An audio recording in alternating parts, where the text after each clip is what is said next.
مقابلہ کر سکتا ہے نہ وہاں کر. فرمایا حسن یوسف دم عیسیٰ ید بیزاداری آنچ خوبا ہما دارند کے تو تنہا داری. سارے نبیوں کا حسن و جمال ایک طرف، آمنہ کے لال کی ایک ادا ہی ایک طرف.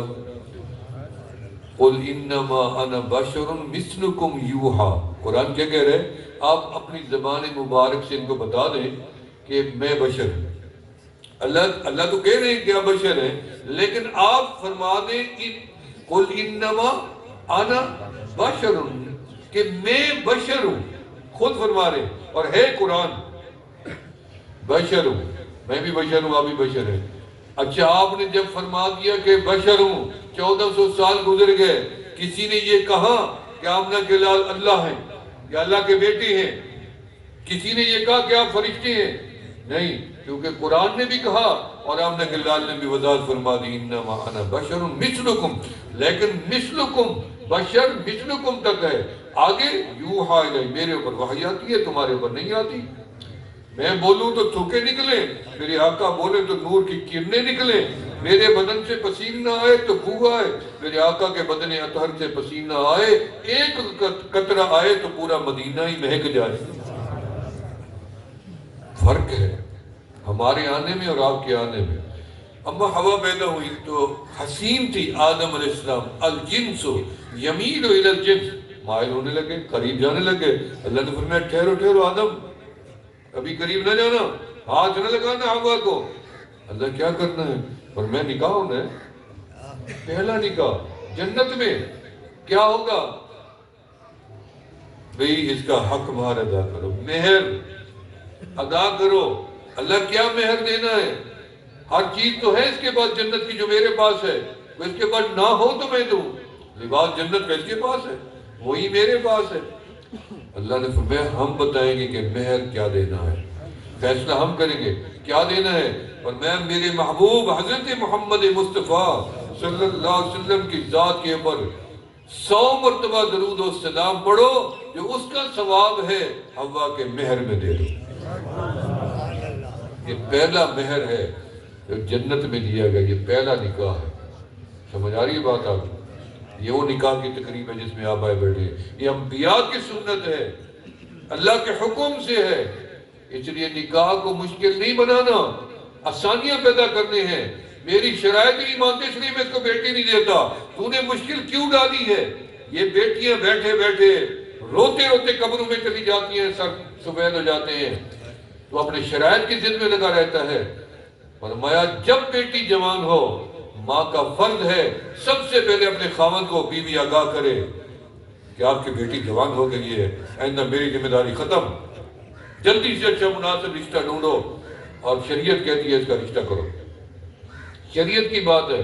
2 دفعہ 4 دفعہ اچھا رشتہ نہیں آیا یا کوئی دروازہ ہی نہیں کھٹکا. ہمارے پاس اتنی بچیوں کے فون آتے ہیں، 6 بچیوں کے فون آئے لاہور سے، رو رہی تھی حضرت کی ایسی دعا کر دیں، ہم انسان ہیں، اللہ نے ہمیں پیدا کیا ہے، ہمارے دروازے پہ کوئی آج تک چل کے نہیں آیا ہمارا رشتہ مانگنے. نہ مانگنے والا شرم کرے، نہ جس سے رشتہ کوئی مانگنے کیا ہے وہ اسے ڈانٹے کہ تیری کیا ضرورت ہے میرے، چاہے غریب کیوں نہیں ہے. کیا رسول اللہ صلی اللہ علیہ وسلم کی ذات بابرکات سے کوئی بڑھا ہو سکتا ہے؟ سیدنا ابو بکر صدیق رضی اللہ عنہ نے رشتہ نہیں مانگا، سیدہ فاطمہ الزہرا رضی رشتہ مانگا، سیدنا عمر رضی اللہ عنہ رشتہ مانگا، انہوں نے بھی رشتہ مانگا. کوئی نبی علیہ السلام نے برا نہیں منایا. لیکن آپ نے فرمایا نہیں ابو بکر، نہیں عمر، میری بیٹی کی عمر چھوٹی ہے اور آپ کی عمر زیادہ ہے. حالانکہ جب نبی علیہ السلام نے خود پہلی شادی فرمائی تو آپ کی عمر 25 سال تھی. حضرت خدیجہ کبریٰ رضی اللہ عنہ کی عمر کتنی تھی؟ 40 سال. 40 سال کتنی فرق تھا. یعنی بڑی عمر کی خاتون سے رشتہ کر لو لیکن چھوٹی عمر کی لڑکی نہ لو. اس لیے یہ بھی عمر کا لحاظ بھی لازمہ رکھنا پڑتا ہے جب رشتہ کرنا ہو. عرف بھی دیکھو، قبیلہ بھی دیکھو، عزت بھی دیکھو، اس کی نسب بھی دیکھو، اس شکل بھی دیکھو، سیرت بھی دیکھو. باقی دولت دھن کے پیچھے مت جاؤ. حضرت خدیجہ نے رشتہ کیوں قبول کیا آپ کو پتہ ہے؟ حضرت خدیجہ کبریٰ رضی اللہ عنہ کے بارے آپ نے نبی علیہ السلام کو اپنے تجارت کے سفر کے لیے منتخب کیا. 3 تجارت کے سفر کروائے یمن کے، چھوٹا چھوٹا مال دیا، تھوڑا تھوڑا. آپ اتنی مال منافع لے کے آئے، کوئی حد نہیں تھی. حضرت خدیجہ حیران ہو گئی. جب تیسری دفعہ یہ ہوا تو آپ نے قصد کیا کہ اب میں بڑا مال تجارت کا ان کو دے کو شام کی طرف بھیجوں. اتنے میں خواب دیکھا کہ سورج اور چاند میرے گھر میں داخل ہو گئے. سورج اور چاند میرے گھر میں داخل ہو گئے. ورقہ بن نوفل کے بعد چلی گئی اور جا کے کہا کہ میں نے عجیب خواب دیکھا ہے کہ سورج بھی اور چاند بھی میرے گھر میں داخل ہو گئے ہیں. تو انہوں نے کہا بہن لگتا ہے نبی آخر الزمان تیرے گھر میں آئے. یہ تعبیر دی انہوں نے، لگتا ہے کہ وہ تیرے گھر میں. انہوں نے یہ خواب سینے میں رکھ لیا. وہ بھائی کو منع کر دیا یہ کسی کو نہیں بتانا، دیکھتے ہیں کون نبی میرے گھر میں آتا. یہ پتہ ہی نہیں ہے کہ یہ محمد ہے اللہ کے نبی. جب شام کی طرف گئے تو ایک بندہ ساتھ بھیجا کہ اس محمد کے ساتھ رہو اور دیکھتے رہنا، کوئی باتیں عجیب لگے تو مجھے آ کے بتانا. جب شام کے سفر سے واپس آئے تو اس کو بلایا، کیا دیکھا؟ انہوں نے کہا بہن کیا بتاؤں، مکہ سے نکلے شام تک کہیں سورج ہمارے اوپر آیا ہی نہیں، بادل ہی بادل چلتا رہا. جس وادی میں داخل ہوتے تھے وادی کے سارے درخت جھک جاتے تھے، آگے پیچھے نور، رات کی تاریکی میں نور. پھر بحیرہ راہب کا حال بھی بتایا ساری. اور پھر دیکھو بہن جب تجارت کا مال دیگر قافلے والے بھی تھے، انہوں نے مال اتارا، وہ 20 دن 2 مہینے بیٹھے رہے، ان کا مال نہیں بکا. جب محمد عربی صلی اللہ علیہ وسلم کا مال بازار میں اترا، بعد میں ہے سودا پہلے ہو گیا اور منہ مانگے نہ ملے، سب سے پہلے ہم واپس آ گئے. یہ دیکھو مال ہے، پھر یہ رشتہ طے ہو گیا. سمجھ آ رہی؟ اسی لیے سب سے پہلے کلمہ پڑھنے والی یہ خاتون ہے. خاتون سب سے پہلا کلمہ انہوں نے پڑھا اور کوئی دلیل حجت مانگی نہیں، میرے آقا نے دعوت دی، انہوں نے قبول کر لی. تو یہ دعا کی تقریب ہے، نکاح کی تقریب ہے. اس کے بعد انشاءاللہ دعا ہوگی. تو میں توبہ کے کلمات پڑھ لوں، میرے خیال میں اتنی بیان کافی ہے. اس کے بعد نکاح کرتے ہیں. تمام ساتھی پڑھ لیں بسم اللہ الرحمن الرحیم. استغفر اللہ العظیم، استغفر اللہ تعالی ربی من کل ذنب واتوب الیہ. جو حضرات بیعت کا ارادہ ہو وہ بھی بیعت کی نیت کر لیں، پھر رہ جاتے ہیں. کل بھی ایسے جمعہ میں پھر لوگ رہ گئے، بعد میں نہیں، کل رات کے پروگرام میں. اشہد ان لا الہ الا اللہ وحدہ لا شریک لہ واشہد ان محمدا عبدہ ورسولہ. آمنت باللہ وملائکتہ وکتبہ ورسلہ والیوم الآخر والقدر خیرہ وشرہ من اللہ تعالی والبعث بعد الموت. یا اللہ میری توبہ ہے شرک سے، کفر سے، بدعت سے، چوری سے، جھوٹ سے، زنا سے، غیبت سے، ہر گناہ سے. یا اللہ میری توبہ قبول فرما. اشہد ان لا الہ الا اللہ وحدہ لا شریک لہ واشہد ان محمدا عبدہ ورسولہ. مبارک ہو، میری اور آپ کی توبہ بھی قبول ہو گئی، گناہ بھی سارے معاف ہو گئے، وہ نیکیوں میں بھی بدل گئے. یہ تو وہ مبارک.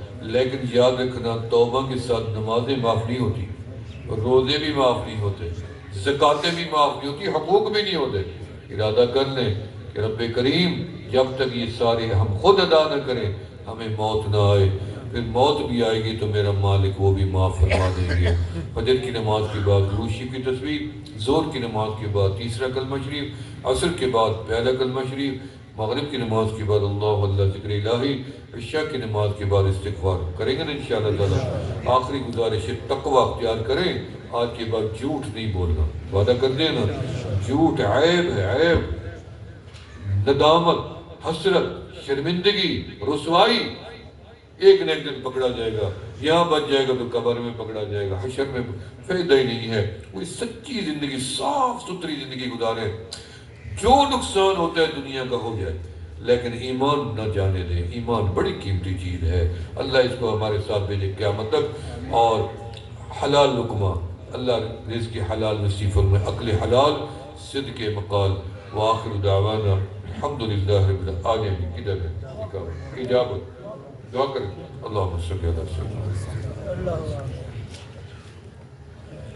اللہم صلی علی سیدنا محمد و علی سیدنا مولانا محمد. یا اللہ اس پروگرام کو شرف قبولیت عطا فرما.